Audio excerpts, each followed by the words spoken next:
Sa pagpapatuloy ng kwento, ang kabalyerong si Carter ay namimilipit sa pagkapit sa isang sumisigaw na manok, na parang baliw na kumakapak sa kanyang pakpak. Parang nag-audition ang manok para sa isang role sa isang horror movie.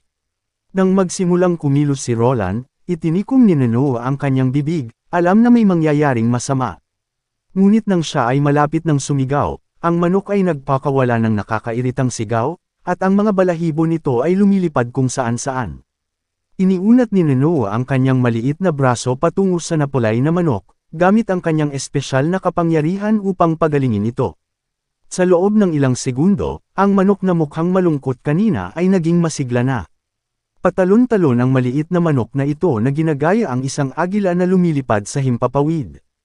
Lumipas ang mga oras, at ang kawawang manok ay nawala ng hininga, dahil sa pag-eksamin dito sa kapangyarihan ni Noah.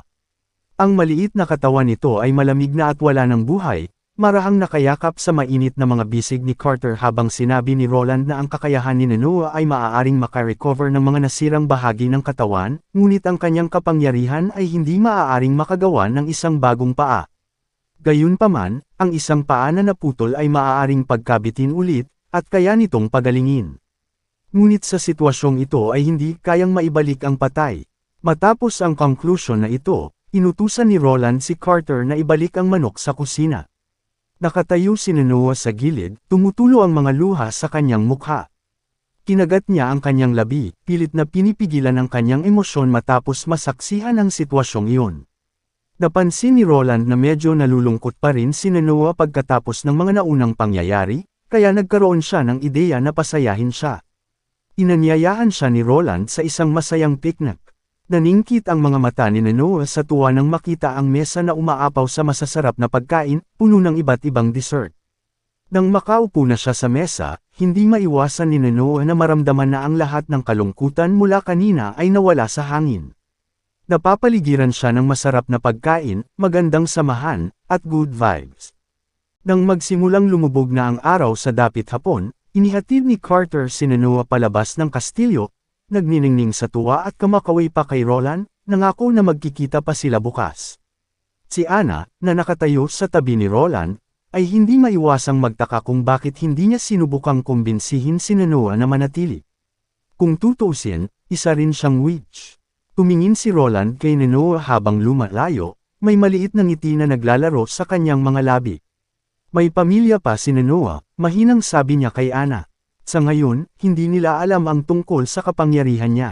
Bumaba ang tingin ni Anna sa kanyang mga paa, dahil alam niya kung gaano kahirap na ilihim sa mga mahal sa buhay ang mga kakayahan ng isang witch, ngunit sa oras na malaman nila, palagi nilang ibabalik ang witch sa banal na simbahan. At walang pinagkaiba kung hihintayin pa iyon. Napansin ni Roland na medyo nalungkot si Anna, kaya tinanong niya kung namimiss niya ang kanyang ama. Walang pag-aalinlangan, ipinahayag ni Anna na ito ay hindi. Nakaramdam ng lungkot si Roland sa iniisip, napakagatlabi, hindi sigurado sa susunod na sasabihin. Mabilis na inibang ni Roland ang paksa. Simula ngayon, si Noah ay pupunta na ng madalas dito, dagdag pa niya, at sana ay araw-araw ito. May intensyon akong ipahusay pa niya ang kanyang kapangyarihan. Tumayo si Roland at nagsalita ng may determinadong tono. Pangako ko sa iyo, Anna, na hanggat narito ako, lahat ng mga witches ay tatratuhin ng pantay-pantay at mamumuhay tulad ng mga normal na tao, na idineklara niya. Alam kong magagawa natin ang araw na iyon, at hindi ako magpapahinga hanggat hindi natin magagawa. Mula nang kunin ni Carl ang proyekto ng pagtatayo ng pader, napagtanto ni Roland ang kanyang sarili na may maraming libreng oras sa kanyang mga kamay. Ginugol niya ang kanyang maghapon sa paghigop ng tsaa kasama sina Anna at Noah. Nanunood habang ginagawa nila ang kanilang mga mahiwagang kakayahan at hinahasa ang kanilang mga kasanayan. Noong una, medyo na-guilty si Roland tungkol sa hindi pagsali niya sa wall project, ngunit habang pinapanood niya si Carl at ang kanyang team na nagtatrabaho ng walang pagod araw-araw, napagtanto niyang mapagkakatiwalaan sila para matapos ang trabaho. Si Barkov ay pumasok sa opisina ni Roland sa isang estado ng nagpapanik. Mayroon tayong malaking problema, Your Highness, ang sabi niya, na tumutulo ang pawis sa kanyang kalbong noo. Napakaraming pera ang nagastos natin sa pagre-recruit ng mga handyman at craftsman. At ang ating financial ay nanganganib ng maubos. Sumandal si Roland sa kanyang upuan, napakamot sa kanyang ulo, nadismaya at nag-iisip ng ideya. Habang pinagmamasdan ni Barkov ang ikaapat na prinsipe, hindi niya maiwasang mamangha sa laki ng pinagbago ni Roland mula noong araw nila sa Grey Castle. Noon, si Roland ay walang kabuluhan kundi isang kilalang playboy na may notorious na reputasyon at walang sense ng pagiging isang maharlika. Kalaunan, nang dumating si Roland sa bayan, sinimulan niyang saktan ang bawat noble na kanyang madadatnan, at madalas siyang kinukutya ng mga tao. Ngunit nagbago ang lahat nang iligtas ni Roland ang witch na iyon. Hindi makapaniwala si Barkov kung gaano kalaki ang pinagbago ni Roland ngayon. Siya ay ibang tao kung susuriin. Si Roland ay nakatuon sa paglutas ng mga problema sa pera ng bayan kaya hindi niya napansin ang nalilitong ekspresyon sa mukha ni Barkov. Pagkaraan ng ilang saglit na katahimikan, ipinaliwanag ni Roland na pinag-aaralan niya ang mga problema ng bayan at nakaisip siya ng plano para mapabuti ang kanilang financial income. Nabigla pa rin si Barkov ngunit napagtanto niyang seryoso si Roland at may tunay na pagnanais na tumulong sa mga tao sa bayan. Hindi maiwasan ni Barkov na magtaka kung sinapian ba ng demonyo si Roland. At pagkatapos ay naalala niya nung araw, na baka sa paghawak ni Roland sa kwintas na nakasild ang kapangyarihan ng witch sa loob. Sa ibang eksena, habang naglalakad sila sa bakanteng pier, hindi napigilan ng ambasador ang pag-iling sa kanyang ulo sa pagkadismaya. Mukhang nahihirapan pa ang border town, sinabi niya sa kanyang secretary. Ngunit mas lalo silang nagulat nang mapansin nila ang kawalan ng mga nagtatrabaho sa mga bakuran. Saan nagpunta ang lahat? Malakas na tanong ng secretary. Napukaw ang kanilang pagkamausisa, at nagpasya silang bisitahin si Roland sa kanyang kastilyo. Habang papunta sila doon, napaisip sila kung nakahanap na ng bagong partner sa kalakalan ng border town. Hindi napigilan ng ambasador ang bahagyang pagkabalisa sa sitwasyon. Pinalak niyang kontrolin ang ruta ng pangangalakal, ngunit sa mga aksyon kamakailan ng ikaapat na prinsipe, tila hindi na magtatagumpay ang kanyang mga plano. Habang papalapit sila sa front gate ng border town, hindi naiwasang makaramdam ng pangamba ang ambasador. Well, ginulat sila ng pang-apat na prinsipe.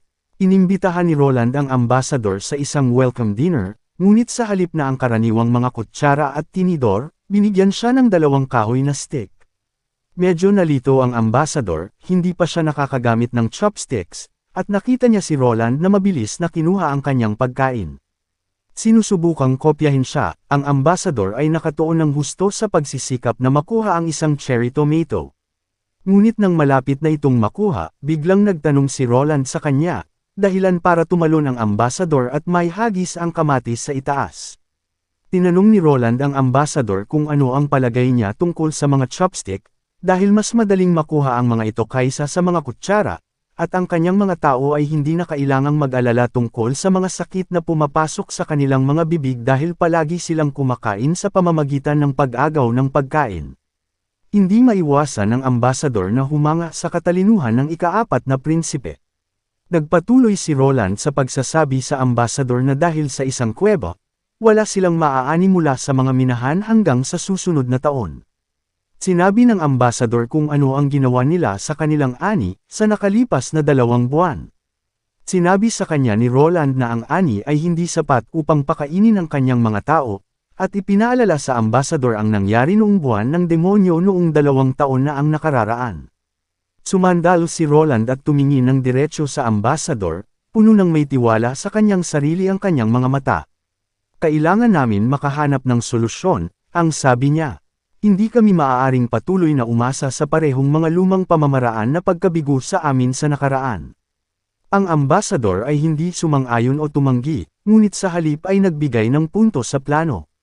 Iminungkahi niya na ang mga maharlikang pamilya ay nagpapahiram ng dagdag na buwang halaga ng pagkain, at ang mga tao ni Roland ay maaaring magbayad ng dahan-dahan sa kanila sa susunod na taon. Si Roland ay hindi nagkaroon nito. Umiling siya sa pagkadismaya at sinabi na ang Willow Town ay pwede nilang gamitin ang kanilang mga gintong royal para makabili ng kahit ano, kabilang ang mga ores ni Roland, habang binibenta sa kanila ang pagkain sa sapat na halaga. Pinigyan ni Roland ang ambasador ng isang payo sa kanyang isip. Ito ay isang beses lamang at sinabi, sa palagay ko ay wala kang anumang awtoridad na gumawa ng mga desisyon para sa mga maharlikang pamilya. Ang ambasador ay hindi nakapagsalita, ang kanyang isip ay tumatakbo sa mga alaala ng kanyang ama. Sinubukan niyang kumbinsihin ang kanyang ama na ang ikaapat na prinsipe ay hindi gagamit ng oras para sa mga butil at tinapay at hindi niya iisipin ang mga bagay na iyon. Ang kanyang ama ay tinutuya siya at tinawag ang ikaapat na prinsipe na si Kim, at sinasabing wala kang naiintindihan. Natumpok ni Roland ang nasa isip nito, hindi man lang makumbinsi ng ambasador ang sarili niyang ama, lalo pa ang 5 pamilya. Ngunit hindi niya hahayaang lumayo si Roland sa kanya ng walang laban. Itinaas niya ang 3 daliri at nag-alok ng presyong mas mataas pa sa iniaalok ng Willow Town, pagmamakaawa niya kay Roland. Hayaan mo akong bumalik sa Chengdu Stronghold at susubukang kumbinsihin ang iba pang mga pamilya. Magdadala ako ng isang bagong kasunduan pagbalik ko dito. Ngunit habang nagsasalita siya, humina ang kanyang boses, at tila hindi na siya kumpiyansa sa susunod na sasabihin. Para bang alam niya sa kaloob-looban niya na natalo siya. Sinusubukan pa rin ng ambasador na kumbinsihin si Roland na manatili sa Chengdu Stronghold, masyadong malayo ang Willow Town, lalo na kapag buwan na ng mga demonyo para lumikas. Ito ay masyadong mapanganib, at madali lamang ang trahedya na ito'y mangyari. Ang mga salitang ito ay kanyang nasambit bago pa man niya ito namalayan, nang hindi sinasadyang nabantaan niya ang ikaapat na prinsipe. Hindi napigilan ni Roland na tumawa sa patuloy na pagtatangka ng ambasador na kumbinsihin siyang magtrabaho sa Chengdu Stronghold o Willow Town paman. Alam mo wala akong balak na maging alipin, umiling-iling na sinabi niya. Hindi ako aalis sa border town. Pagkatapos ay buong tapang ipinahayag ni Roland, balang araw, ang border town ang magiging bagong stronghold ng kaharian. Inimbitahan pa niya ang ambasador na puntahan ang napakalaking pader na kanilang itinatayo sa North Slope. Ang ambasador ay nasa isang estado ng pagkabigla, dahan daw ang naaalala kung paano kinukutya ng kanyang sariling pamilya at iba pang mga maharlika ang ikaapat na prinsipe para sa kanyang proyekto sa paggawa ng pader. Pader, sabi mo? Ang tanong niya, pilit pa ring iniisip ang sinabi niya. Sa isip niya, sinimulan niyang napagtanto kung bakit tinatawag siyang psycho ng lahat at hindi siya siniseryoso. Pagpasok ni Roland sa kanyang silid, nagulat siya nang makita ang isang anino na nakaupo sa kanyang kama. Pinati ng estranghero si Roland sa kanyang negosasyon sa ambasador, ngunit ang mga sense ni Roland ay napaka-alerto at siya ay nagsimulang tumakbo patungo sa exit. Biglang naghagis ng punyal ang batang babae na nakakapote kay Roland, na humarang sa kanyang pagtakas. Sa kabila ng kanyang nakakatakot na kilos, sinabi ng batang babae na siya ay dumating sa maayos na pakikipag-usap. At dito muna matatapos ang ating recap, huwag kalimutan ang mag-subscribe para laging updated sa mga bago nating video. Maraming salamat!